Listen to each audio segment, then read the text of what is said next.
Ang Kuba ng Notre Dame. Sa paksang ito, ating babasahin ng nobela na isinulat ni Victor Hugo, inikahala noong 1831, ang Kuba ng Notre Dame na mas kilala sa Ingles na The Hunchback of Notre Dame. Ito ay isang mahalagang nobela sa panitikan ng Pranses at lagi itong ginagawang mga pelikula, TV shows at isang animated adaptation na mula sa Disney. Ang nobelang ito ay nakasentro sa isa sa pinakilalang simbahan sa Pranses na tinatawag na Notre Dame de Paris o Notre Dame Cathedral. Kilalang kilala sa katedral si Quasimodo, hinatulan siya ng mga tao na walang kapantay ang kapangitan. Idagdag pa na siya ay isang Kuba. Ikinasisaya ng mga tao taon-taon sa Notre Dame ang pagdiriwang ng kahangalan. Ito ay isang pagproposisyon sa isang tao na hanatulan nila, gugutyain at ipaparada siya sa mga piling lugar sa Paris. Taong 1482, ang Kubang si Quasimodo ang napili bilang papan ng kahangalan ng Notre Dame. Nagpakaraming tao ang pumunta sa kasiyahang ito, kaya naman malaki ang paghinayang ni Pierre Gregory, isang makata at pilosopo, dahil hindi siya nagtagumpay na kunin atensyon ng mga tao dahil abala sila sa panonood ng parada ng kahangalan. Habang isinasagawa ang panunodya kay Quasimodo, dumating ang isang pari na si Claude Frollo, ang isang mampon kay Quasimodo, at ipinatigil ang kahangalang nangyayari. Pagkatapos, inutusan niyang bumalik sa Notre Dame ang Kuba. Noong naghanap ng makakain si Gregory, nasilayan niya ang kagandahan ni La Esmeralda, isang dalagang mananayaw. Nabigain siya rito, kaya naman nagpasya si Gregory na sundan ang dalaga sa pag-uwi.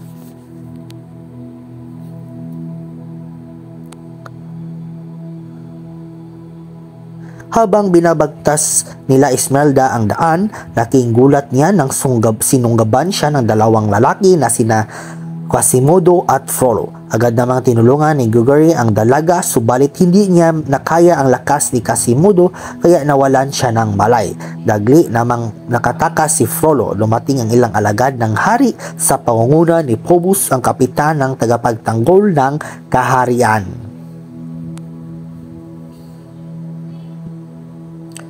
Nahuli nila si Quasimodo, samantala hating gabi ng pagpasyahan ng pangkat ng mga pulubi at magnanakaw na bitayin si Gregory. Dahil sa pag-aakalang kasabwat ito ni Quasimodo, lumapit sila Esmeralda sa pinuno ng pangkat at nagmungkahing huwag nang ituloy ang pagbitay.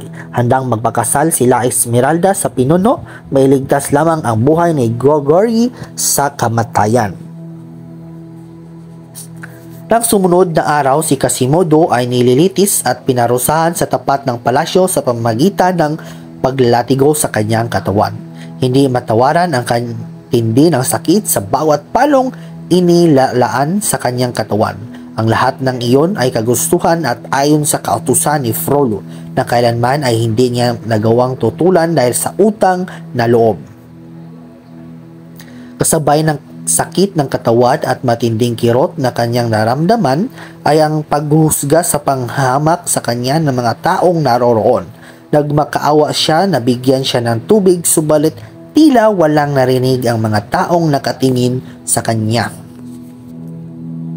Gusto lamang nila ang lapastangin ang pagtawanan ng kanyang kahabag-habag na katayuan. Laking pasasalamat ni Quasimodo sapagkat dumating sila Esmeralda.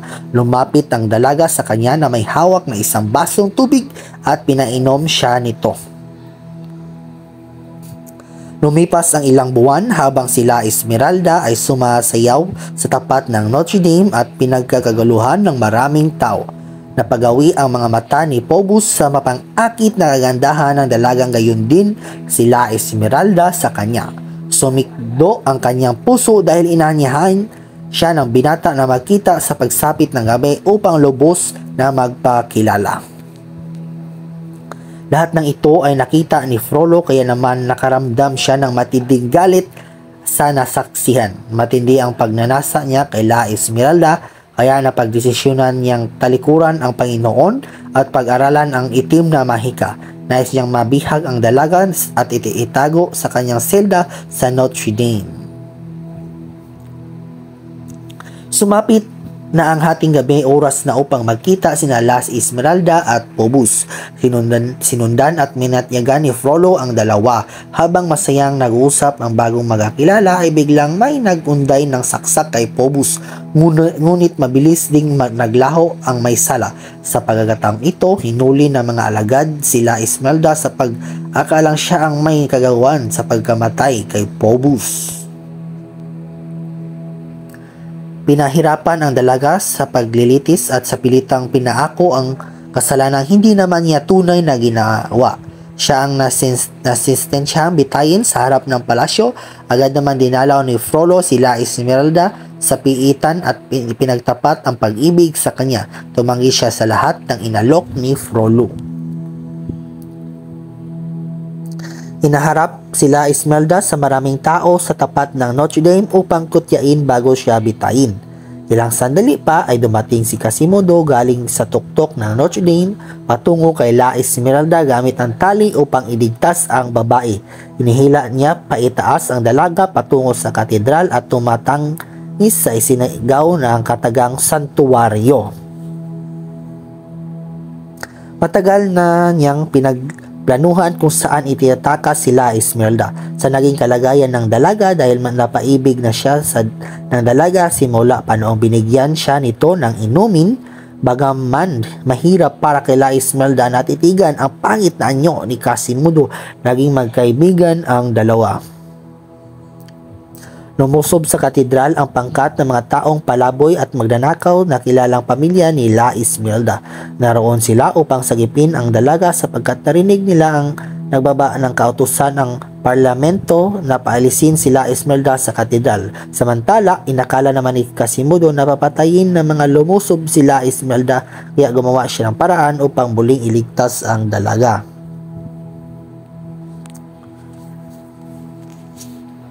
Sinamantala naman ni Frollo ang kaguluhan upang makalapit kay La Esmeralda. Pinipili niya ang dalaga kung magpapakasal siya rito o ituloy ang pagbitay sa kanya. Mas pinili ni La Esmeralda ang mabitay kaysa mahalin ng isang hangal na tulad ni Frollo. Nang mabatid ni Quasimodo na nawala si La Esmeralda, tinunton niya ang tuktok ng tore at doon hinanap ang dalaga. Nang hina siya sa nakita dahil wala na itong buhay na makita niya dalaga. Labis na galit nang naramdaman niya kay Frollo na noon pa man ay batid niya na may matinding pagnanasa sa dalaga.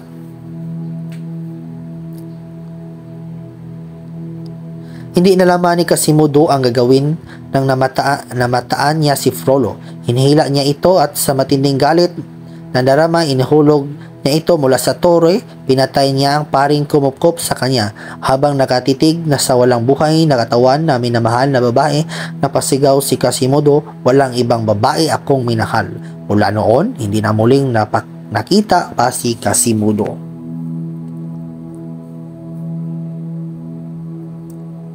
Maraming taon ang nakalipas na tagpuan ng isang lalaki ang puntod ni La Esmeralda at hindi niya akalain ang nasaksihan. Ang kalansay ng isang kuba ay nakayakap sa katawan ng isang babae. At doon nagtatapos ang kwento ng kuba ng Notre Dame.